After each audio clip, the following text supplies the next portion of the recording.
Hey, this is Jake Taylor, your host of the world's first interview Hikecast. We dive deep as interesting people take me on their favorite hikes. So if you're ready for something a little different, throw this on, get outside, and come take a hike with us. Today we're going for a hike with Kim House. Kim has been an ordained Zen Buddhist teacher since 2008. When not leading meditation and guiding students with their mindfulness practice, he works as an IT consultant specializing in helping nonprofits. In the winter months, Kim is often at his son and daughter-in-law's retreat center in Uvita, Costa Rica. Kim helps with the meditation and the mini yoga and wellness retreats held there. I hope you enjoy this hike with Kim House. But first, please save a spot on your shelf for my new book that's available now. It's called The Rebel Allocator, and it's a fictional coming-of-age story about a young man who learns about business and life from an unlikely teacher. Imagine Thorndike's The Outsiders meets The Karate Kid. You're probably saying to yourself, fiction? Really, Jake? My goal was to give you everything you'd learn from a good nonfiction book, but wrap it in an entertaining story. It's available now on Amazon in both print and digital formats. And now, without further delay, let's get outside. You have a pretty interesting life nowadays. We're hiking through we'll call it a jungle in Costa Rica, and you guys have been generous enough to let us stay in your beautiful property here. How did you end up in this life right now? Well, it's primarily Ben. I mean, Ben and Steph really did all the exploration for all this. Yeah. So that's your son and daughter-in-law. They were the ones that figured out how to live in Costa Rica and all the... And before that, you lived in Texas? They lived in Texas. We live in Wisconsin. Oh, okay. So that's even more of a culture shock. Oh, yeah, it is. It's definitely a weather shock. Yeah. They're both fluent in Spanish, so that kind of helps a lot. Yeah. Bureaucracies. There's a lot of bureaucracy in Costa Rica. Is that right? Yeah, not for tourists, but for if you want to live here or stay here a long time. When did you guys move? We still live in Wisconsin. We're kind of semi-snowbirds. Okay. Still. So I've been here a month, and I'll be here another 4 weeks. But they're full-time down here? But they're full-time, yeah. Yeah. And they've got their residence card. Right. Now, so. So the other interesting thing is I'd like to talk more about your Zen Buddhism background. Yeah. This morning you led a really, really great session for us, and it was like I had not done that particular style of meditation with other people, and I've never really done any where I had my eyes opened. So it was a really unique experience. I enjoyed it. But maybe walk me through the story of how'd you end up in that lifestyle, if you will. Yeah. Well, that's one of the main reasons that I'm here so long is because Ben wants me to help with meditation at his retreats. Yeah. And then for Steph's yoga trainings, she always has a meditation component. So, right. So I help with that. But I got started, I was very interested in Buddhism kind of ever since college, but just read about it and kind of Who are the people that you're into, like Jack Kornfield? Of course. David Kanzi, kind of the westernized version of Zen. Yeah. I was interested in. And then I read a lot of the sutras, translations. I didn't study Sanskrit or anything. Yeah. Just on an intellectual level, really appreciated the Buddhist perspective, and also found out how complex the Buddhist tradition is. Wow. It sort of makes Christianity look pretty simple in terms of the number of denominations. And so I was reading a funny little book called Zen for Dummies. Yeah. And in there was a little paragraph that struck me that said in order to really know about meditation, you have to do it with others and have a teacher. And so that hit me like, oh man. Had you been meditating already before, but just by yourself? And had my own practice for a number of years, but that just hit me. And sure enough, it was very different, being with others and having a guide that studied meditation for a long time. Do you feel like it added a lot to your practice? Oh yeah, it added not only a lot to my practice, but a lot of practices that I could incorporate in my daily living. Really. Yeah. I think I mentioned that this morning, that we have all kinds of things we do. Gardening, for instance, is something that you might want to consider with your sons. Oh, yeah? Yeah. To give them something, that activity part that we talked about? Right. Yeah. Right. Like, you have a very calm energy about you now, which I would expect from someone who's been practicing for a long time like you have. But were you the same way before that? Or is this like, do you feel like that's sort of like maybe altered your DNA in a way, Well, I think now that I know more about the science, Ben and all his cohorts, that I think I probably have changed my prefrontal cortex. Yeah. Over the many years.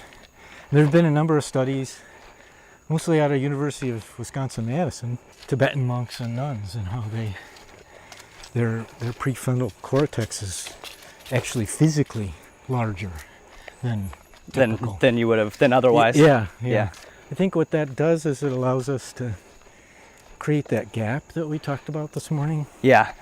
So that you can see your emotions, you can see the crazy thought you're having, and then you make the decision. You're the watcher, so you make the decision about what you're going to do with that. Right. You get between the stimulus and the response is all of your power. I've heard that said something like that before, and it really makes a lot of sense to me. And that's where you're most present, because if you're thinking about your response and you're judging it, then you're already in the future or you're in the past. So in that now moment, that bubble, we could describe it as a bubble that keeps boom, boom, boom, boom, forever going, that bubble of now, that's where you make the real helpful action. Yeah. What were some of the things that you've done that you think, like, other than, I guess, just like the chop wood, carry water, kind of mentality, that have helped you maybe increase that gap even more between stimulus and response? Well, the short answer is practice. Yeah. And it really, unfortunately... everyone wants a shortcut, though. Yeah, and everybody wants a biohack. Yeah. And maybe there will be one. I mean, I'm not against technology by any means. Maybe, we'll discover ways to make it so you don't have to practice for 10 years. My teachers used to say, oh yeah, you can sit, no problem. 10 years, you'll know how to sit. Yeah. Wow. And when I first started, I was like, oh, come on, it's not going to be taking that long. And they're probably about right. Is that right? Yeah. I mean, is it as close to the 10,000 hour rule as maybe the... Yeah, I think that's probably, in that same ballpark. The training that we went through to be ordained is pretty rigorous. Yeah, what was involved with that? I'm curious. 4 years of intense study and intense meditation, intense... I'll give you an example. We would come, there were a couple of us in this training program. We'd come to do a meditation, and the teacher would start us with the chukpi that we hit this morning, and then they'd leave. And how long? And you'd have no idea how long you were going to sit. And you sat until they came back and hit the chukpi. Wow. So that's an example of, and so you had to have no expectations about what length of time and so on. And obviously you had to arrange your schedule so that you could do that. Yeah. How'd you do that with? I assume you had like kind of a regular job at the time. Fortunately, I've had my own business for over 30 years. What do you do there? I do IT. Oh, cool. Network infrastructure. So I can do a lot of things remotely here. So I'm cutting back, but I'm not completely done with it yet. So. Yeah. Even with the jungle Wi-Fi? Yeah, the jungle Wi-Fi works most of the time. I've been pretty impressed with it. I think they tried to get my expectations low so that when it was pretty good, there weren't, you're like, wow, this is really good. Yeah, and it is. I mean, you think about it, you're literally, 2.5 kilometers up a mountain. Yeah. And you got 25 meg by 25 meg. So yeah, the training was intense, but all of it was to help the students get to a point where the practice was their own. So that's one of the things that my main teachers used to say a lot. You have to make the practice your own. I'm not, I can't give it to you. You have to. So that's why you don't see a lot of proselytizing, especially in Zen Buddhism. It's just, if it works for you, great. If it doesn't, then, you need to try something else. Zen is comes from the Chinese Chan, and it's the Japanese translation of that. And Chan means sit. So it's really... That's all there is to it. Yeah, it's the sitting Buddhism. Are the other ones more active, if you will, or like more walking meditations, or? Well, there's a number of branches of Zen Buddhism. The style that I was trained under was Korean. Most of the temples in North America are Japanese. They're either Soto or Rinzai. They're a little different. Form is more important. When I go to a Soto Zen center and they find out I'm a Korean or a Chogi teacher, they say, "Oh, you're the crazy ones." Oh, really? Why is that? What would the difference be? Because they're very into form and the ritual part of it. Okay, so as far as so they would probably never do a Zen Soto priest would probably never do anything like we did this morning with people that weren't part of the Zen community. Okay. They might do an outreach program, but they wouldn't actually... Like lead a service of some kind or meditation. Yeah. So there's lots of differences that way. Most of the non-Zen Buddhist practices, with the exception of Tibetan, are cultural Buddhist practices like Thai and Cambodian, Laotian. Those are they're monks and nuns that do the meditation, and the lay people really just support them. Okay. So there's not a lay practice per se. That's not true for Tibetan. Tibetan lay people do practice. So if I was to go to, and I haven't done this yet, I'm maybe even a little bit nervous to go, as much as it's kind of like silly to admit, but there's a Buddhist temple that's not too far from our house. I've looked on the internet. They have like open public services, or if you will, couple times a week. Do you know what tradition it is? I don't remember, but I haven't gone yet. And it's like one of those things where I'm like, I would like to do that just to see what it's like. But like I said, I've been a little bit nervous to just show up and like not sure. I don't want to offend anybody, Yeah. Well, yeah, I understand that. But as long as you are open about whatever their practices are. Yeah. If they're open to the community, then they'll be very supportive of you being there. I mean, do you have to put money in? I mean, I don't know how that part works either.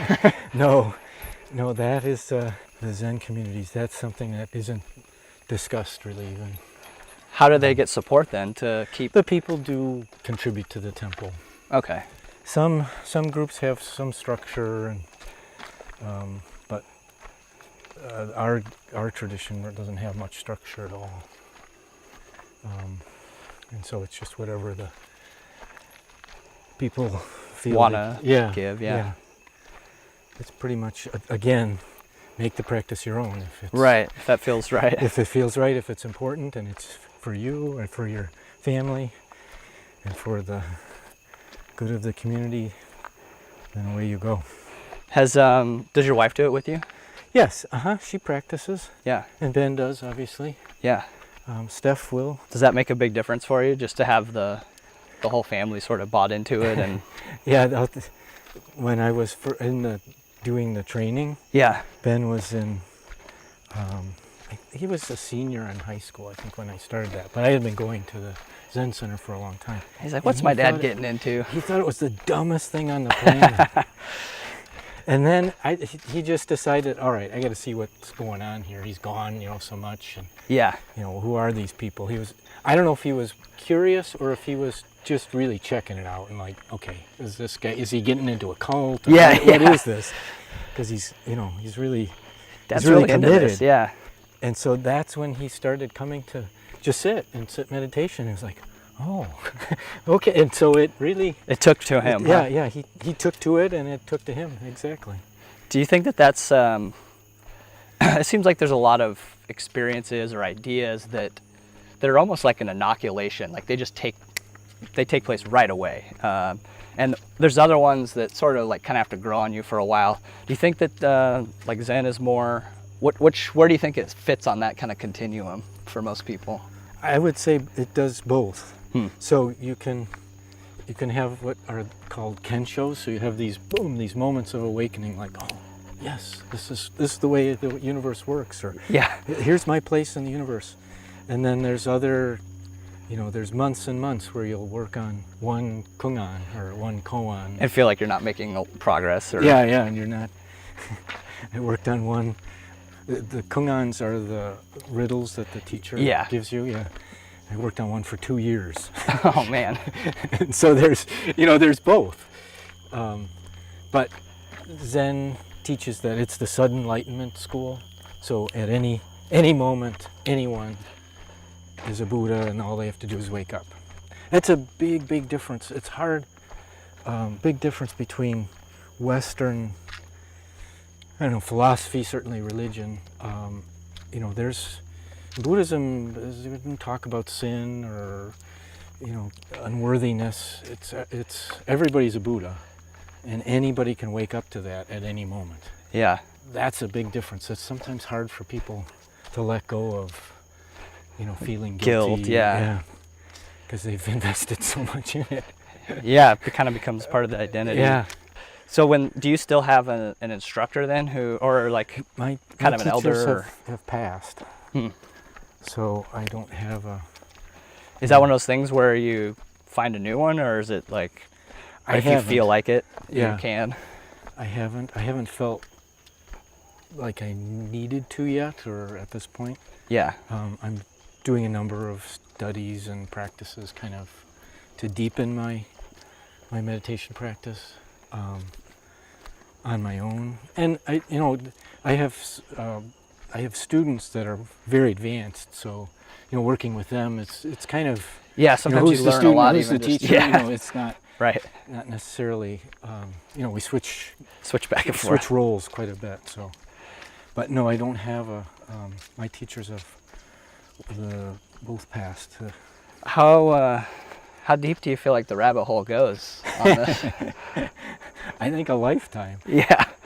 There is no finish line on it. Yeah, it doesn't end. How much of it do you feel like you come across new ideas with it, or is it more just understanding of original ideas that then make more sense with new context? It's again both. I think it's everything deepens. So as you sit meditation, and like that gap that we talked about grows, or you get to see the students become aware of their Buddha nature, that who they really are, that they're loving, kind, helping people, and they're like, oh, they realize it, and you can see that. That's really, for me, one of the most rewarding things, is to see that in students. That keeps you coming back. Yeah. But you have to realize that all you do is point. As a teacher, all I do is point, but the student has to say, oh yeah, this is for me. Right. It's not... They're not a receptacle to be filled with. Right, yes. I'm not trying to dump my knowledge or my experience into someone. Yeah, this is beautiful. It's hard to imagine, though, during the rainy season, just getting around here. It seems like it'd just be awful. It can be tough. I was here a year ago, October, which is still the rainy tail end of the rainy season. And we got stuck for 3 days. I mean, the river was too high. We couldn't get across it, and you just kind of hunker down, and you got the 4-wheel drive. So once the river, goes down enough, you can get through. And yeah, but before that, there's no. No, I mean, you don't have any options, and the power goes out. And yeah, sure. You get to see what you're going to do with that. Yeah. No, I think that's like some of the, when we did an RV trip to the Grand Canyon with the kids, and one of the days we had like a thunderstorm came in, so we couldn't really, we were camping at this place, and they couldn't really go outside, so we're all kind of jammed together into this little RV space, and we're playing cards. And that actually, I think I have the fondest memories of that day, where all the other kind of outside stuff was taken off the table, and all we had was really just to be really close to each other for an extended period of time. which was pretty fun. Take away your internet, take away all your options for going to Dominical or wherever. Yeah. And there you are. Have you taken up surfing yet? No. Uh-oh. It looks very interesting, but I'm not sure that it's something I will take up. Here the waves are so kind of big. Yeah. They're serious. I surfed today and it was... Did you? Yeah. Yeah, the waves are no joke. I mean, they can beat you up if you crash in the wrong time. How did you do? Did you like it? I had a great time. Good. I'm not a amazing surfer or anything, but I enjoy the trying to get the timing right, and there's probably a lot of Zen philosophy that would apply there, of like there'll always be another wave right behind that one, and don't worry about not catching the perfect one, like that kind of. Yeah, and just kind of going with it. Going with it, don't fight it. Yeah. The serious surfers I've met are pretty laid back. I don't know if that's because of their community or because of surfing, or both, probably a combination. Yeah, maybe even just spending a lot of meditative time outside is enough to... Just being outside in nature. Yeah. Absolutely. I think that I've heard a lot of people who are pretty good surfers say that that's like their time where they find the most flow in life too, like where everything disappears and they're just working on surfing. Yeah, because you can't be thinking about what you're going to do tomorrow when this wave is going to dump you right into There's no spreadsheet to worry about. Right, exactly.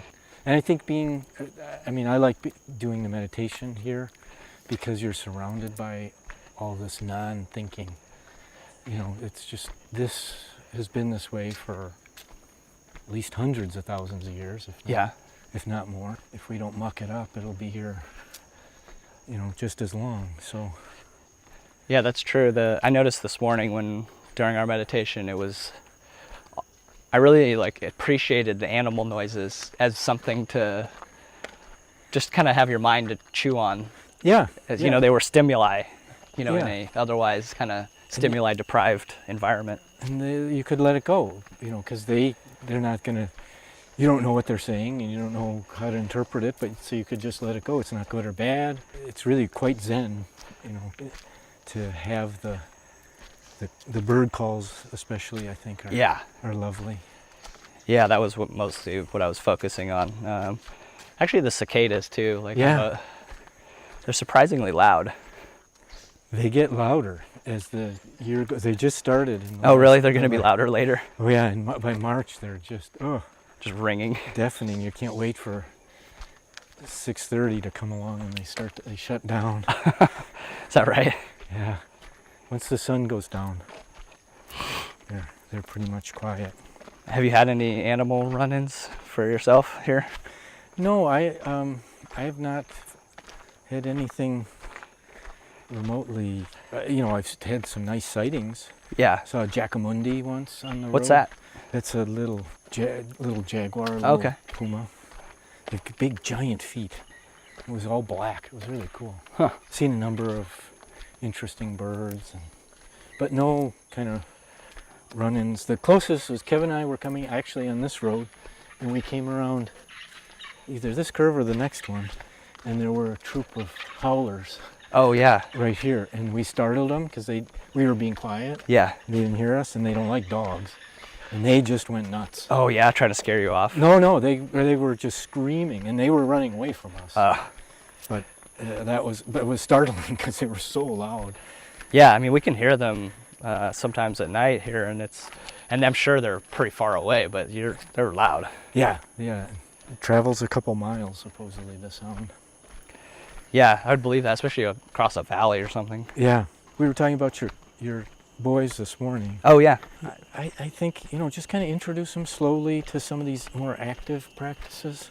So part of the context behind that conversation was that we've tried to implement some meditation at home in the Taylor family and run into a little bit of resistance with our boys, in that that it's dad's kind of shoving down their throat in the morning when they're stressed trying to get to school, and I'm like, you have time to do meditation before you go out the door, and maybe it's not the best environment for it. So I was asking Kim about where would be the best what are some tips on maybe helping out, like getting the kids into it without making them hate it and want to rebel against it and never touch it because they were being force-fed it? Yeah, like we talked about, their prefrontal cortex isn't fully developed, so it's really hard for them to have that cushion or buffer or on their thoughts and on their emotions and their responses. So and I see that a lot. They're like little chimps a lot of times. They get angry about something and they just lash out. It's just the way they are at this point. They obviously have to learn about that, and as they grow older, that control should be more refined. But so my suggestion was to try evening when they're maybe a little calmer. Yeah. And get them involved in the action part of it, burning incense, doing mantra practice with malas. Which are the beads. Yeah. Even doing walking meditation. So what would you do for something like that? Like I wouldn't know. I mean, do we just tell them like we're gonna walk and what should we focus on while we're doing that? Yeah, that's a very good question. If you can be outside, obviously if it's dark and cold or something, you're not going to be able to do that. But if like now we were doing walking meditation, what we would concentrate on is the placement of our feet. So you would walk very slowly, heel to toe. And if you're in a group, you try and walk in the other person's footsteps. Okay. You're trying to connect with the person, connect with the earth, and it's a humility practice. So that's why you're walking in the footsteps of the other person. So you're just very slowly, quietly perceiving in that moment what's happening to this footstep. Not the next footstep, but this footstep. Where's the next foot going? Yeah. So, and it helps with that, because if you're leading, obviously you have to think a little bit about where you're going, but if you're just following, you don't really have to think. You just, here's the next footstep, here's the next footstep. So that might be something that you could try with them. I mentioned gardening. Yeah. If that's a possibility where you live, to have a little Zen garden, and they have them be part of that creation, and then maintaining it. That could be interesting for them. You got to do something interesting. Yeah. Because sitting probably isn't going to be too interesting for them. Yeah. At this point. I mean, there are exceptions. I've seen kids that really just take to it. Yeah. But most kids need some kind of activity. So however you can get them involved. Having a space, if you're going to do this on a daily basis or a regular basis. That's designated for that. Yeah, that's designated. That will help them. And the incense, lighting of the incense. Okay, now we know it's time to be still for a few minutes. Yeah. So like any other habit where you need environmental cue, then you stack habits on top of each other to kind of get the momentum going. Yeah, and so and obviously so you're not thinking. It's just a habit, and that helps with the stilling of the mind and the thoughts. What the mind does is make thoughts. So it's not that you're trying to not make any thoughts. It's not, but you have no mind about them. So you can let them go. You don't say, "Oh, this is a fun one. I wish I could, hang on to that one." Or "Oh, this is terrible. I remember how awful this was." You just let it all go. You don't make any judgment about it. And what appears, that's what your mind's going to do. I've done multiple day fasts before, and when I'm getting kind of late in the fasting, like let's say around day 4 or 5 sometimes, I will feel a real extreme calmness. And also my meditations during that time are like feel great. Like they feel really deep. They feel easier than normal. But I feel like my reactivity is turned down so low that I'm almost like not enough reaction to the people around me. Mm-hmm. Like they're almost like angry, like, why don't you care more about what I'm telling you? And I'm like, well, I'm just kind of cruising along right now. Have you ever run into anything like that before, where someone wants you to be more upset about something or more excited about something? Absolutely. And you're just like, well, my volume's just kind of turned down right now. Yeah, well, absolutely. Or, typically what it is there's no reason for them to be upset. Because, well, yeah, that's true. That's the typical thing. And yes, I get that a lot. Well, why aren't you as upset about this as I am? Well, because I can see that it isn't something that you need to be upset about. Yeah. All you need to do is let it go, realize it's in the past, which is easier said than done for people. But, once you have this awareness that the past is the past, you can change your perception of it, but you can't change the fiction of what happened. And I say fiction of what happened because it's in the past. It's not happening anymore. Yeah. Whatever it is, good or bad. And that's hard for Western people, especially about the future, because we're so future-oriented in our culture. Yeah. It's hard for people to say, well, I don't want to be hopeless. I want to hope that I'm going to get, this car. No. Hopelessness is about being accepting of what's happening now so that you can change. You can change, and you can change what's happening in the next now. Because if you don't accept what's happening now, you're not present enough to change, control the next moment. Yeah, to be in the next moment. Yeah. That's perhaps one of the hardest teachings of Zen, is that it's called as it is, that you accept as it is. Is that similar to detachment? It's similar but not the same, because detachment implies that you don't care and that you're aloof, removed from it. Yeah. And you're really not. You're totally aware of what's happening in this moment. You're engaged with this moment, but you're not judging it as good or bad. Okay. You're just accepting it as it is. So and that's sometimes hard for people to accept. Yeah. That it's not detachment. I feel like one of the struggles that I've come across in my 30s was I felt like a lot of my 20s were all about achievement. And my 30s now have come to maybe search a little bit more for fulfillment instead of necessarily achievement.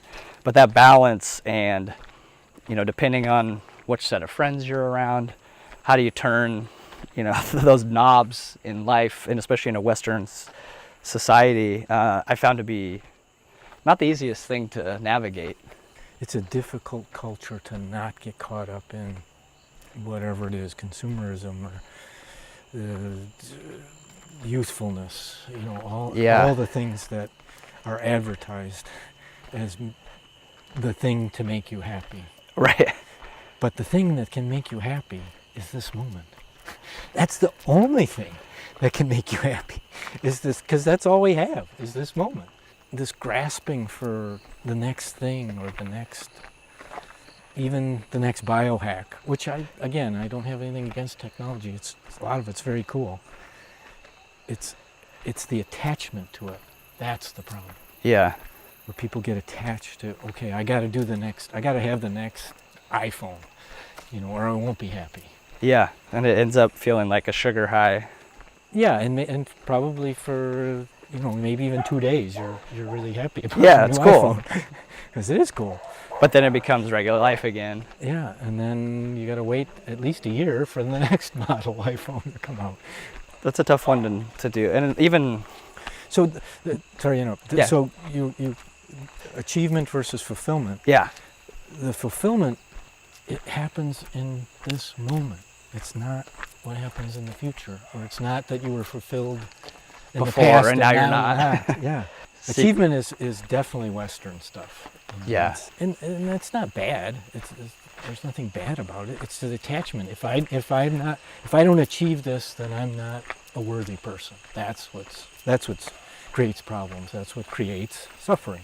So one of the things that I think it's honestly, I'm a big Warren Buffett fan, and one of his, I think, superpowers actually is that I don't know if it's just his wiring or what, or that he really can follow his own inner scorecard, is what he calls it. He really doesn't care what other people think about him. And that allows him then to be a very independent thinker and do a lot of things that other people, when they're losing their minds, he's able to be very logical and rational and make good decisions. But is Buffett secretly kind of a Zen Buddhist and that's just never been diagnosed? Probably, it sounds like it, yeah. Because you really, as a Zen teacher or priest, especially, you can't worry about what people think about you, or because you're going to say some things that might be very difficult for them to try and help, because that's why, from a Zen perspective, why we're here is to help. There's so maybe, Warren Buffett is what we would call a bodhisattva. He's here to help all beings. To make it transition to the next phase. To help them, Well, the bodhisattva keeps coming back. This is the myth or the tradition. Yeah. The bodhisattva passes and then has the opportunity to go to nirvana and, never have to suffer again and blah, blah, blah. But chooses to come back and help again and again and again until all sentient beings are free of suffering. So that's the tradition. So maybe Warren Buffett is a bodhisattva. Yeah. And I don't think you necessarily have to be a Zen Buddhist to be a person that is concerned about helping. It's not. It's just one path. It's not the path. There is no the path. Yeah. That is one of the things that I've been attracted to about the Buddhist culture is the lack of dogma, where it's, if this is working for you, like, do more of it. If it's not, then maybe try to find a different way of thinking about it. I find that to be very, appealing. Well, I think it's appealing to the species, because as a species, we want to do things that are helpful for others and helpful for ourselves, but we want to do it in a way that we can feel good, not only about ourselves, but about our community. Yeah. And when it's dictated, it's not ours. That main teaching that my main teacher can, make it yours.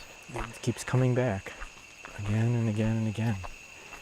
Yeah, make it yours is that should be a t-shirt. Yeah, that's a good idea. T-shirt and a ball cap. That's a whole $1 billion brand right there. Just waiting to be. Yeah. Because again, if you're following someone else's path and you haven't made it yours, again, the teacher can point, someone that you respect and care about can point to something, but you really have to.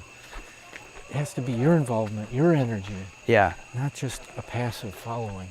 It's better to be first than the best at something. Absolutely. Yeah, and it's being your own first of whatever it is. I would say that is definitely a Zen teaching. That fit with Zen. Yeah, that would definitely fit. There's a teaching, you fall down 7 times, you get up 8. Yeah, I've seen that one before, but in like a sports context, I don't know. Yeah, well, they stole it. They stole it, yeah. Well, this is really fun. I appreciate you. Oh, thank you. That was lovely. It was a lovely walk. And yeah, it was perfect. Thank you for your interesting and deep questions about your practice. Appreciate that. Absolutely. Hey there, it's Jake again. I hope you enjoyed this hike with Kim House as much as I did.